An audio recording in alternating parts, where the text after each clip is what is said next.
I'm Cash, and welcome back to Cash Talks Football, where today we're breaking down Aston Villa against Manchester City. Now, there's a couple of things we're going to address straight off the bat, like Pep Guardiola, and it's a very interesting case study because if you were looking at Manchester City and just take that and put it to any other football club, Pep would be sacked. Only because he's Pep and he's won the last previous four Champions Leagues, Premier Leagues, and he's just been been dominant for the last 6 odd years. Now, if you think about that cycle there, right, if it's any other manager, he'd get sacked. You'd see the problem with sacking managers and not giving them time to get their team to play out of cycles. When you get into a winning cycle or a losing cycle, you keep going, and managers get credit for obviously the winning cycles, but the losing cycles, they also need time to actually get their team back together and move it forward. And sometimes it's irreplaceable. I get that, but a lot of the time, everyone's so quick to pull the trigger on managers. It's because football goes in waves. It really does. People's personalities go up and down, form goes up and down. That all happens in football.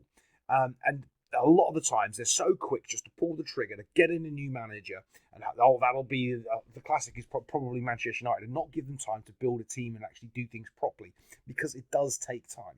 And yes, sometimes you've got the wrong manager in and you've done the wrong thing. I understand that. But more often than not, they pull the trigger on managers that are more than capable and they can just get themselves out of it. They just need a little bit more time to figure things out and move forward. But right now, Man City are all over the place. And let's just show you some of the problems we've got here. So do you see this guy open right in the middle of the field? This is where the ball's going to go into. Because they're pressuring, but they're really not. Right? That isn't really structured pressuring like that you'd normally have at Manchester City. And here's the problem. See this guy, he's starting to make a run and he's going to go and pressure the ball. Now, as he does, that's where the space is going to open up because he's running towards this to win the ball, to pressure this guy. If he does not win the ball, there is all sorts of problems in behind because he's opening up the space and basically making it really easy to be passed in through behind. If he stops halfway, that means the player then has to turn and go into him. So what he doesn't want to do is get so close to the player that the player can spin. Oh, I'm drawing a little bit too much here. So he doesn't want to get too close to the player, so the player can just spin him and go. He wants to stop about there, so when the player turns, he's still confronting the player. He can still maybe block a pass. He can track him. He can run with him. He does not want to run in and get close and just get spun there too close if he's too close. Now, you can see, because it's almost like fractured, like there's 4 players here, but there's nothing in this midfield zone really at all from Manchester City. So as we move this forward, we'll watch this ever so slight. Now you see he's starting to go. So as he starts to go, what you'd really want to happen is these 2 players to come in and pinch in as well. But you see this player here, he has to start thinking, because this player's going as well, he has to start dropping immediately to cover the space. Has to, right? Has to go. But watch what happens. As we go, he's got there just a little bit too late, and he should have stopped just a yard further away. And by the way, this does make all the difference. If he's there, now when he turns, he can actually track his run, and he can actually do a decent job. But because he's run out of this space here, that's what he's just opened up.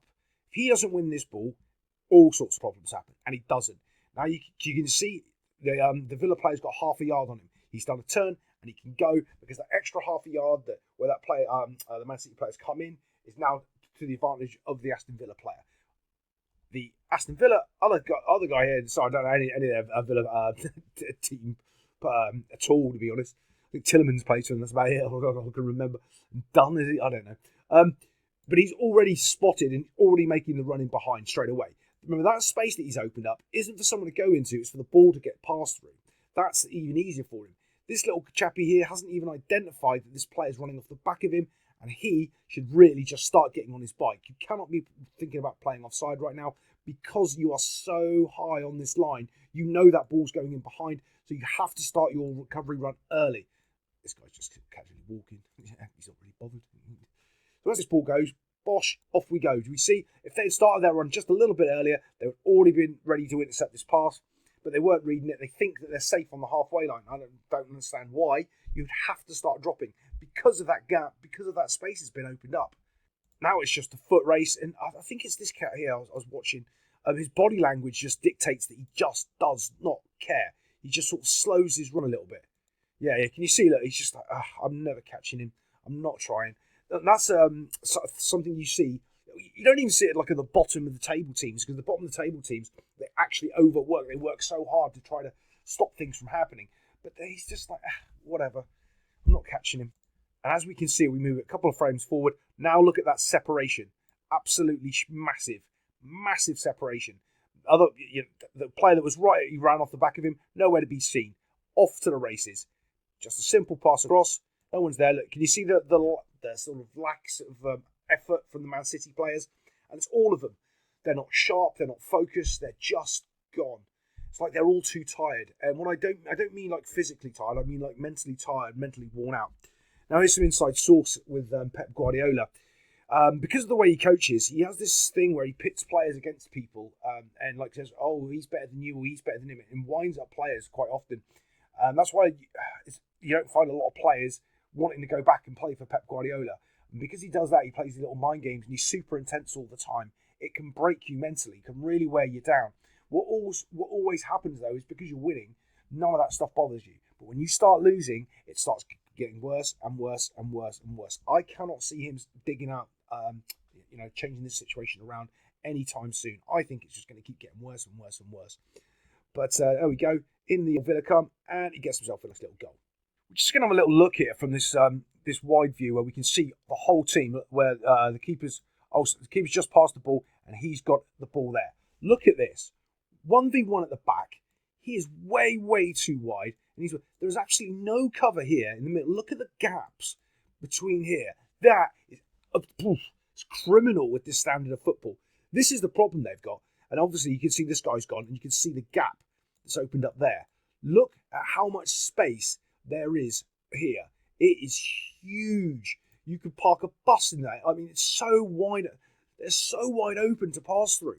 If you're doing this, you have to have this midfielder has to be better. He just has to be better. He cannot stand there and watch this run come off the back of him because he's responsible for that space there and there, and he just lets the ball go straight through without a response. He's like caught on his heels. Watch, just move us forward. Look.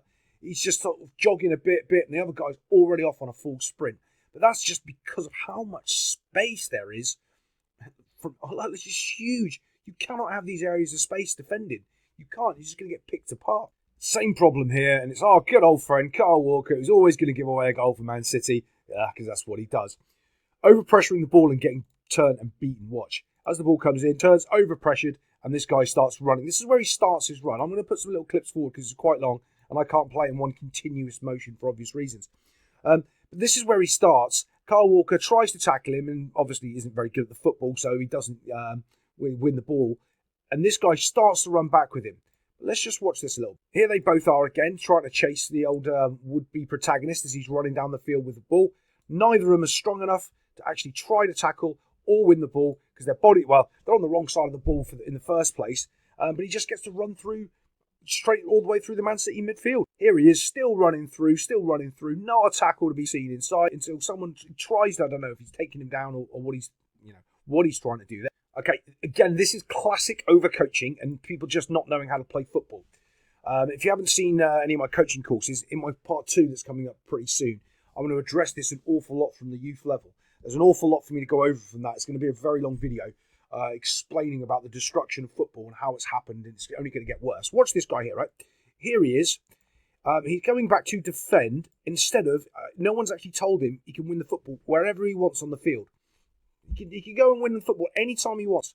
Look what he does. There he is. He's actively running away from the football. There's a guy with a ball, right, running towards him, and he chooses to run away. Yeah. That's the thing. No one calls it out, though, like how terrible this is, because most people just don't even notice it or realise. He's actively running away from the guy with the ball to get back into shape. Because he's been coached. His shape is important. You don't need to worry about the football. Yeah, don't worry. If we hold our shape, it'll eventually be okay. No, you can just win the ball, mate. He's right there. 2 of you can shut this down. So what he inadvertently does, because he runs away, as he runs away, right, he opens up the passing lane to go over here. Watch this. He runs away. There you go. He runs away and opens up the passing lane. Now, this is because they're bad at the football again, right? So this ball is completely put into no man's land. There is no way this guy should get it. He should just step up, win this ball, play it up here, off to this cat, and off they go to have some fun down the other end of the field. That isn't what happens at all, though, is it? No, watch. I moved it on just a second so I can play a little bit more of it. Watch this. He runs towards it. Oh, and he stops and runs away because, they're not allowed to win the football there. Just like the other guy ran away to go get back into shape. He thinks about it and he goes, nah, it's all right, mate, you can have that. And he runs away as well. Don't worry, his other mate that's running away from the football, they're all going to come back and stand in a line back here somewhere any second now. So now he's backing away, opening up this space. Look, all of these guys now, they're actually quite tight. It's not too bad, but they've had all the opportunities back here to win the ball that they've just completely refused. But the Villa players are still running. Kyle Walker's back in shape for a shock. But don't worry, he'll make a mistake again at any second now. Just give him the opportunity. So as this goes forward here, look, they get faked out. Little punt there, completely done. A little simple pass to the top of the box where, by the way, no one's marking him. No one's got a clue because they're all still running around thinking about challenging for the ball, but not actually challenging for the ball. But don't worry, here comes Kyle Walker. He's going to save the day, right? He's going to come in, make a tackle and save the day. No, he's just going to completely turn, let the guy just go over onto his left foot and just slot it into the bottom corner of the net box. Go on, Mr. Walker, have a watch. Oh, yeah, why is it on your side? Because it's always on your side. In it goes. Maybe you should be cheating on your wife. Let's look at the next goal. Just as it was as poor for Man City, now it's as poor for Villa. We've got, oh, look, he's got his arm up telling someone where to go there. We know what's going to happen in the next 5 seconds. Someone's going to score a goal. We've got too many cooks here. They're all trying to win the football when only needs one of them. And there's 4, I think, that suck it in here. Look. He's trying to, look, it's just awful. Opens up that midfield so much. Everyone's got caught to the ball.